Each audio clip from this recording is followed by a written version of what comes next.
একটা নির্জন কেবিন, চারপাশে শুধু জঙ্গল, কিন্তু রাতে কেউ না থেকেও শোনা যায় পায়ের শব্দ আর একটা কেক, যেটা খাওয়ার পর শুরু হয় দুঃস্বপ্ন আর ধীরে ধীরে প্রকাশ পায় এই সব কিছুর আসল রহস্য। আর লাস্টের টুইস্ট দেখলে আপনার মাথা ঘুরে যাবে। সিনেমার শুরুতে আমরা দেখতে পাই বিভিন্ন দশকের নারীদের, যারা সবাই একজন রহস্যময় পুরুষের সাথে দেখা করছে। প্রথমে সবকিছু খুবই সুন্দর লাগে, প্রতিটি নারী তার সাথে নিজেকে নিরাপদ এবং সুখী আর ভালোবাসায় ভরা মনে করে, যেন সে তার জীবনের সঠিক সঙ্গী পেয়ে গেছে। কিন্তু ধীরে ধীরে পরিস্থিতি বদলায় এবং শেষ পর্যন্ত সকল নারীদের গল্প খুবই দুঃখজনক ও ভয়ঙ্কর উপায়ে শেষ হয়। এখন আমরা বর্তমান সময়ে একজন নারীর কথা শুনছি, যিনি একজন আর্টিস্ট। সে ফোনে তার বন্ধু ম্যাগিকে বলছে যে সে আর তার বয়ফ্রেন্ড ম্যালকম তার সম্পর্কের প্রথম বার্ষিকী উদযাপনের জন্য জঙ্গলের মধ্যে অবস্থিত ম্যালকমের পরিবারের কেবিনে এক উইকেন্ড ট্রিপে যাচ্ছেন। ম্যাগি মজা করে বলে, আগে তো নিশ্চিত করে নাও ম্যালকম বিয়ে করা তো নয়। কিন্তু লিজ তাকে আশ্বস্ত করে যে এমন কিছু নেই, ম্যালকম সম্পূর্ণ বিশ্বাসযোগ্য। কিছুক্ষণ পর লিজ আর ম্যালকম ঘন জঙ্গলের মধ্যে দিয়ে সেই নির্জন কেবিনে পৌঁছে যায়। ভিতরে পা রেখে লিজ উপরের এটিকে থেকে কিছু চড়মড়ানোর মতো আওয়াজ শোনে, যেন কেউ চলছে। ঠিক সেই মুহূর্তে ম্যালকম এসে লিজের তৈরি করা একটা পেইন্টিং দেয়ালে টাঙানো শুরু করে। তখন লিসের মন ওই শব্দগুলো থেকে সরিয়ে যায়। কিন্তু হঠাৎ লিসের নজর পড়ে টেবিলে রাখা একটা অদ্ভুত কেক বক্সে, যার ওপর রক্তে লেগে থাকা একটা হালকা হাতের ছাপ রয়েছে। কিন্তু ম্যালকম বোঝায় যে সেটা কেয়ারটেকার ফেলে গেছে। সে প্রতিবার পরিষ্কার করার পর একটা কেক রেখে যায়। তারপর সে হাসতে হাসতে লিসকে দেখায় যে সে তার পেইন্টিং দেয়ালে ঝুলিয়ে দিয়েছে। লিস বাইরে তাকিয়ে পাশে আরেকটা কেবিন দেখতে পায়। ম্যালকম বলে, এটা তার কাজিন ডার্নের। আমাদের দুজনের মধ্যে সম্পর্ক ভালো না, কিন্তু তার গাড়ি কোথাও চোখে পড়ছে না, তাই আমাদের চিন্তা করার কোনো দরকার নেই। লিজ এই বাড়িটা বেশ পছন্দ করে, তাই সে উইন্ডোর কাছে আঙুল দিয়ে একটা ছোট্ট হৃদয়াকৃতি আঁক দিয়ে চলে যায়। কিছুক্ষণ পর যখন লিজ আরাম করে বাথরুমে শুয়ে থাকে, তখন বাইরে থেকে ম্যালকমের হালকা গুনগুন করার আওয়াজ শুনতে পায়। কিন্তু সেই আওয়াজের মাঝেও সে কিছু অদ্ভুত অজানা শব্দ শুনতে পায়, যা ম্যালকমের আওয়াজের মতো একদম নয়। ঠিক তখনই হঠাৎ করে কোনো অদৃশ্য কিছু লিজের পেছনের কাছে একটা হৃদয় আঁকে, ঠিক যেমনটা লিজ আগে করেছিল। এমন লাগে যেন সেই ঘরে কোনো অদৃশ্য শক্তি আছে, যা লিজকে স্বাগত জানাচ্ছে। কিন্তু লিজ সেটা দেখতে পায় না। রাতে লিস আর মেলকম ডিনার করতে করতে রোম্যান্টিক মুহূর্ত কাটাচ্ছে। হঠাৎ দরজার ঘণ্টা বাজে। মেলকমের মামা ডারিন তার গার্লফ্রেন্ড মিনকার সঙ্গে এসে পড়ে। কিছুক্ষণ কথা বলার পর যখন লিস আর মেলকম চেষ্টা করে, ডারিন হেসে বলে, মিনকা ইংরেজির একটা কথাও বুঝে না। তারপর সে মেলকমকে কিছু ব্যক্তিগত কথা বলে আলাদা চলে যায়। কিন্তু তারা যাওয়ার সঙ্গে সঙ্গেই মিনকা হঠাৎ একদম পরিষ্কার ইংরেজিতে বলেই লিসকে সতর্ক করে যে সামনে রাখা ওই কেকের স্বাদ বেশ খারাপ। কিন্তু তখনই ডারেন আসে আর এই দুই লাভবার্ডকে মজা করতে দেয় বলেই মিনকাকে নিয়ে চলে যায়। লিসকে ডারেনের আচরণ বেশ খারাপ লাগে, তাই মেলকম তার কাছে ডারেনের আচরণের জন্য ক্ষমা চাইতে হয় আর লিসের প্রতি তার ভালোবাসা প্রকাশ করে। তারপর তারা আবার একে অপরের কাছে আসতে শুরু করে। কিন্তু মাঝখানে মেলকম আবার কেকের কথা টেনে আনে আর বলে যে কেয়ারটেকার অসাধারণ কেক বানায়, তাই ওটা অবশ্যই চেখে দেখতে হবে। লিস বলে যে সে চকলেট কেক পছন্দ করে না, কিন্তু ম্যালকম তবুও তাকে একটা টুকরা দিয়ে দেয়। লিস আরেকটা খেয়ে বলে যে এর স্বাদ একদম খারাপ, তবুও সে অদ্ভুতভাবে পুরো স্লাইসটা খেয়ে ফেলে। রাতে লিস স্বপ্নে একটা ঝরনা দেখে। তারপর হঠাৎ মনে হয় কোনো যেন তার উপর বন্দুক ঠেকিয়ে আছে। সে ভয়ে চেঁচিয়ে জেগে ওঠে। হঠাৎ তার অনুভূত হয় যেন তার পিছনে কোনো ভয়ঙ্কর ছায়া দাঁড়িয়ে আছে। সে রান্নাঘরে পৌঁছায় আর একটা অদ্ভুত টান অনুভব করে বাকি থাকা কেকটা দেখতে বসে। কেকের মধ্যে তাকে রক্তে ভেজা আঙুলগুলো দেখতে পাওয়া যায়, কিন্তু তারপরও লিজ যেন কোনো জাদুর প্রভায় পুরো কেকটাই খেয়ে ফেলে। কেক খেতে খেতে তার সামনে অনেক ভীত নারীদের ভূত দেখা দেয়। পরের সকালে মিঙ্কা জঙ্গলের মাঝে একা ঘুরে বেড়াচ্ছে আর কোথাও রাইড পেতে চেষ্টা করছে। তখনই চারদিকে অদ্ভুত কনকনে সুরে ভয়ানক ফিসফিসানি শুনতে লাগে। সে ভয়ে এক গাছের পিছনে লুকিয়ে পড়ে। হঠাৎ করে কোনো অদৃশ্য প্রাণীর মতো কিছু তাকে গাছের উপরে টেনে নিয়ে মার দেয়। এদিকে কেবিনে মালকম আরাম করে নাস্তা বানাচ্ছে, আর একদিকে লিজ এখনো কোনো গভীর ট্রান্সে ডুবে ডুবে লাগাতার আঁকছিল। মেলকম দেখল লিজ পুরো কেকটা খেয়ে ফেলেছে। সে একটু অবাক হয়ে লিজের সঙ্গে কথা বলার চেষ্টা করল, কিন্তু লিজ চুপচাপ সেই ভীত সৈয়াসংদের স্কেচ করতে লাগলো, যাদের সে কেক খেতে খেতে তার ভিজনগুলোতে দেখেছিল। পরে মেলকম লিজকে সেই ঝর্ণায় নিয়ে গেল যা লিজ তার স্বপ্নে দেখেছিল। লিজ যখন তার সামনে দাঁড়ালো, হঠাৎ তার একটা ভিজন এলো, যেখানে সে দেখল জঙ্গলে দুই ছেলে নদীর ধারে নাচছে।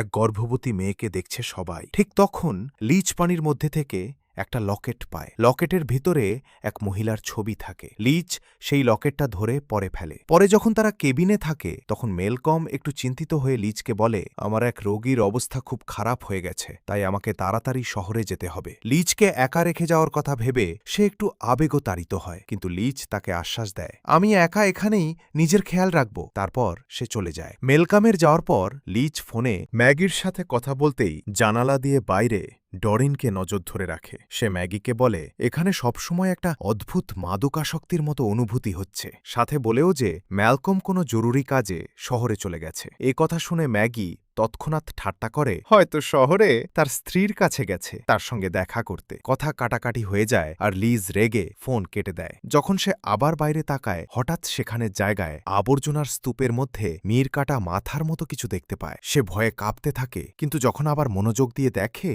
তো কিছুই হয় না ওখানে। একটু বিশ্রাম করার পর যখন লিজ উঠে রান্নাঘরে পানি খেতে যায়, তখন হঠাৎ সে পিছনে মিঙ্কা আর মিঙ্কার এক ছোট রূপ দেখতে পায়। মিঙ্কা হঠাৎ লিজের কাছে এসে রহস্যময় ভঙ্গিতে বলে, বাড়িতে কিছু বাচ্চা আছে। তারপর সে লিজকে একটা ভিশন দেখায় আর বলে, এজন্য বাচ্চারা তোমাকে তাদের মায়ের মতো ভাবে। ভিশনে লিজের আগের সেই ছেলেরা সেই গর্ভবতী মহিলাকে গুলি করে। লিজ চমকে উঠতে থাকে। এটা ছিল শুধু একটা স্বপ্ন, একদম এমন যেন মিঙ্কা মারা যাওয়ার পরেও লিজের কাছে এসেছে। কিছুক্ষণ পর হঠাৎ দরজার বাইরে ড্যারিন এসে পড়ে আর ম্যালকম বাড়িতে নেই। জানার পর দরজার ভিতরে ঢুকতে জিদ করতে থাকে। অসহায় হয়ে লিজ তাকে ভিতরে ঢুকতে দেয়। ড্যারিন ঘরে ঘুরে কিছু খোঁজাখুঁজি করতে থাকে আর লিজকে কিছু অদ্ভুত প্রশ্নও করে, যেমন, তুমি কি ওটা কেক খেয়েছিলে? খাওয়ার পর তোমার ঘুম এলো? তারপর সে একটা হুইস্কির বোতল খুঁজে বের করে নিয়ে এসে লিও করতে বলে, কিন্তু লিজ কোনোভাবে বাসনা বানিয়ে দ্রুত বাথরুমে গিয়ে নিজেকে সেখানেই তালাবন্দি করে ফেলে। ঠিক তখনই তার মনে পড়ে, ফোন তো বাইরে থেকেই রয়ে গেছে। বাথরুমে থাকতেই লিজগো পুরো ঘর থেকে অদ্ভুত আওয়াজ শোনা যেতে থাকে। হঠাৎ ড্যারিন একটা বড় মাংস কাটার ছুরি নিয়ে ঘরের মধ্যে ঘোরাফেরা করতে শুরু করে। মনে হচ্ছে সে লিজকে মারার চেষ্টা করছে, কিন্তু তার আগেই একজোর গর্জনের সঙ্গে কোনো অদৃশ্য শক্তি ওকে নৃশংসভাবে মেরে ফেলে। লিজ ভয় পেয়ে সেখানেই বাথরুমে লুকিয়ে থাকে। সবকিছু শান্ত হওয়ার পর যখন সে বাইরে বের হয়, তখন ড্যারিন পুরো ঘরে কোথাও দেখা যায় না। ও কোনোভাবে ফোনটা নিয়ে ম্যালকামকে কল করে, কিন্তু কল ভয়েস মেলে চলে যায়। লিজ যখন রান্নাঘরে যায়, তখন সে সেখানে কাউন্টারটায় ডার্নের আধা খালি হুইস্কির বোতল দেখতে পায় আর সিঙ্কের ভেতরও সে ডার্নের সোনার ঘড়িটা পড়ে থাকতে পায়। কিন্তু লিজের বিভ্রান্তি তখন ভয়ে বদলে যায় যখন হঠাৎ তার পেছনে প্লাস্টিকের থলিতে ঢাকা মাথা বিশিষ্ট একটা ভয়ঙ্কর মহিলা দেখতে পায়, যে তার হাতে হৃদয় আকৃতি করে এবং মুহূর্তের মধ্যে গায়েব হয়ে যায়। কিন্তু সেখানে সে একটা নতুন কেক বক্স রেখে যায়, যার ওপর ঠিক সেই হৃদয়টা থাকে যেটা লিজ আগে জানলায় তৈরি করেছিল। ভীত লিজ পালানোর সিদ্ধান্ত নেয় এবং ম্যাগিকে ফোন করে নিতে ডাকছে, কিন্তু সে ঠিকমতো ঠিকানা বলতে পারার আগেই কল কেটে যায়। তখন হঠাৎ লিসের পেছনে একটা ভয়ঙ্কর ছায়া এসে দাঁড়ায়। তার গলা অস্বাভাবিকভাবে লম্বা হতে থাকে, কিন্তু লিস যখন পেছনে ফিরে দেখে সেখানে কেউ থাকে না। কিছুক্ষণ পরে মেলকমের গাড়ি আসতে দেখা যায়। লিস ভিতরে থেকে চুপচাপ তার অপেক্ষা করে। মেলকম হঠাৎ লিসকে সামনে পেয়ে অবাক হয়ে যায়, যেন সে আশা করছিল না লিস এখনো ওই বাড়িতে জীবিত থাকবে। লিস রেগে তাকে বলে, তুমি আমার কেন ফোন ধরছো না? এখানে একটা মুখ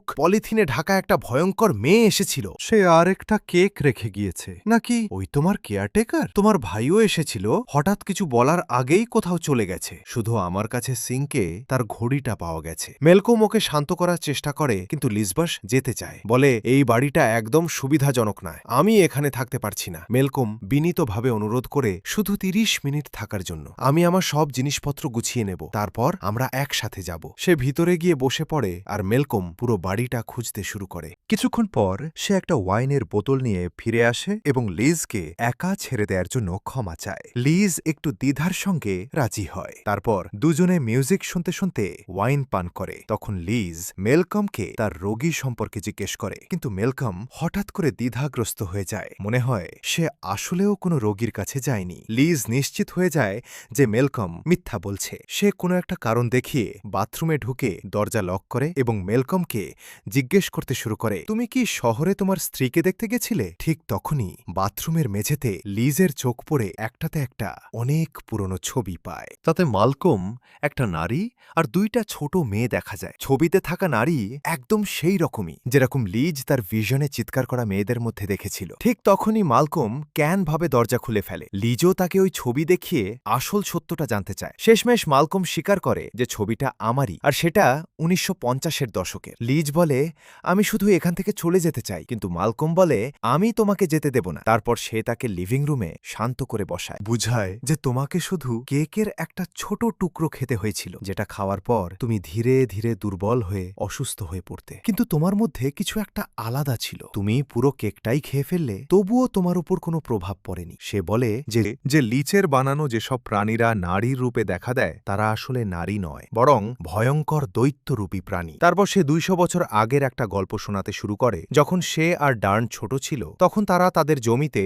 ওই প্রাণীদের মাকে নাচতে এবং কিছু নিষিদ্ধ আচার অনুষ্ঠান করতে দেখেছিল। সে গর্ভবতী ছিল আর তার চেহারা একদম তোমার মতোই ছিল। কিন্তু সে আমাদের জমিতে ঢুকে পড়েছিল, তাই আমরা তাকে আহত করে গোডাউনের মধ্যে আটকে রেখেছিলাম। ওখানেই সে কিছু সাপের মতো রাক্ষসী প্রাণীকে জন্ম দিয়েছিল।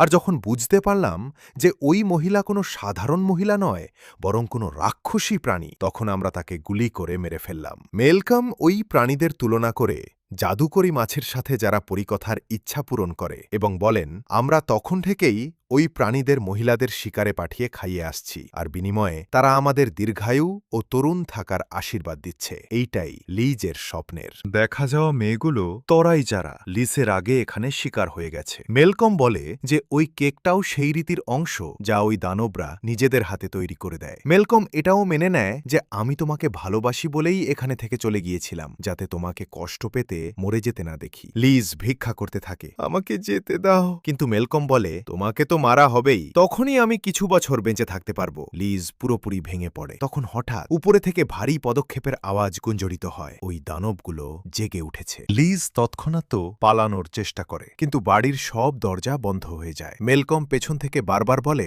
এই কেবিন তাদের নিয়ন্ত্রণে আছে, তুমি যেতে পারবে না। লিজ যেভাবে হোক তার ফোনটা ধরতে পারে, কিন্তু সেটাও খারাপ হয়ে গেছে। ধীরে ধীরে ওই জীবগুলো লিচের কাছে চলে আসে। ভয়ে লিচ জানলা দিয়ে বের হয়ে দেয়ালের সাহায্যে নামার চেষ্টা করে, কিন্তু ছাদের ওপরও সে একই জীবগুলো দাঁড়িয়ে দেখতে পায়। আতঙ্কে সে পা ফসকে নদীতে পড়ে যায়। ঠিক তখনই তার মনে পড়ে লকেটে পাওয়া ছবিটা আসলে তারই আগের জন্মের ছবি ছিল, আর এটা তার নতুন জন্ম হয়েছে। চোখ খুলতেই ম্যালকম তাকে বেসমেন্টে বন্দি করে ফেলে। সেখানে সে একটা কবর দেখতে পায়। হঠাৎ করেই একটা রাক্ষসী প্রাণী বেরিয়ে আসে আর ধীরে ধীরে সেখানে একটা মোমবাতি জ্বালিয়ে দেয়। অন্যদিকে থেকেও প্রাণীগুলো লিচের দিকে আসতে শুরু করে। তারপর সেইটি প্রাণী মধু ভর্তি একটা জারের মধ্যে থেকে তাদের মায়ের কাটা মাথা বের করে, যেটা তারা এত বছর ধরে সংরক্ষণ করে রেখেছিল। তখন অন্ধকার থেকে বেরিয়ে প্লাস্টিকের ব্যাগে ঢেকে রাখা মাথাসহ ওই মহিলা লিচের কাছে আসে। সে লিচকে বলে, আমরা তোমাদের সন্তান, আর তারা সবাই সেই নারীরা যাদের তার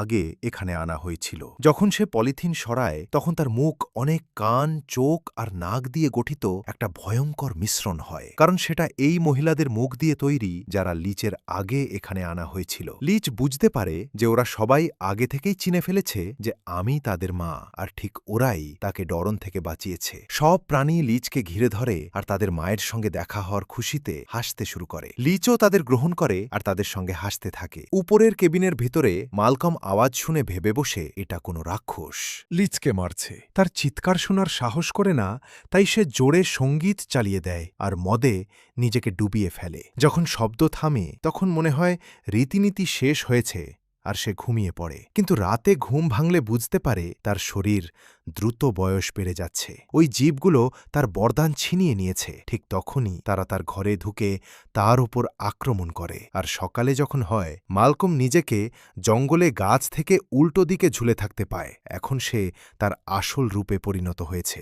200 বছর বয়সী, দুর্বল বুড়ো লোক সাহায্যের জন্য চিৎকার করে। তখন লিম আসে। সে এখন তাদের মতো জীবদের মা হয়ে উঠেছে। সে জোর করে ম্যালকমকে সেই রীতির কেক খাওয়ায়। অবশেষে ম্যালকম ভেঙে পড়ে এবং বলে, তুমি একমাত্র সেই মেয়ে যারকে আমি সত্যিই ভালোবেসেছাম। কিন্তু লিজ হালকা হাসি দিয়ে বলে, ঠিক এই কথাই তুমি সব মেয়েদের কাছে বলতেছ। তারপর সে তার মাথা এক বড় মধু ভর্তি জারে ডুবিয়ে শেষ করে দেয় এবং অবশেষে 2 শতাব্দী পর নিজের মৃত্যু আর তাদের দীর্ঘদিনের অত্যাচারের বদলা নেয়।